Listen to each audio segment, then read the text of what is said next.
好，现在我们开始调刹车，然后这个刹车刚刚把它装上去啊，这个是一个是刹车器啊，刹车器，我们就把它装上去，现在是一个是松懈的一个状态啊。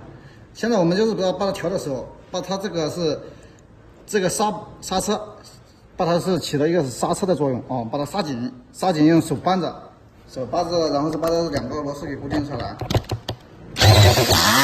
把这边给固定下去，这边也是一样，同样的方法啊。像它这样的话，它刹车环，然后就是在中心了。中心的话，然后看这里，对，这两边看它有没有间隙。如果有哪边有间隙的话，就是直接是往哪边去一点点就行了。像现在的话是这边是稍微是间隙多一点，然后就是刹车器再往那边去一点点就行了。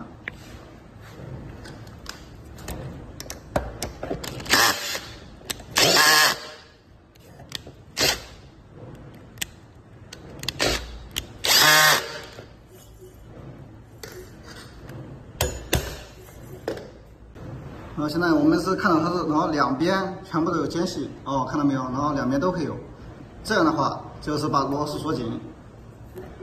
像这样的话，像这样就没有声音了，是不是？这样的话就是说明已经好了。好了以后，然后我们就开始调它的松紧度。松紧度的话，我们首先是先把弹簧上进去。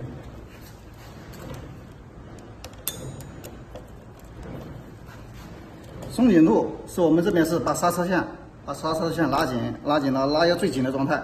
拉到最紧的状态，然后稍微松一点点，这样的话，然后是捏一下刹车是能刹得死，然后现在能刹得死，这样刚好是1指的状态，是不是这样的话，然后再调整刹车，太紧的话就稍微松一点点哦。然后现在的话，现在一点也不会有声音，没有声音的话，它这边刹车也是刚刚好。然后这样刚好能刹死，然后这样就可以了。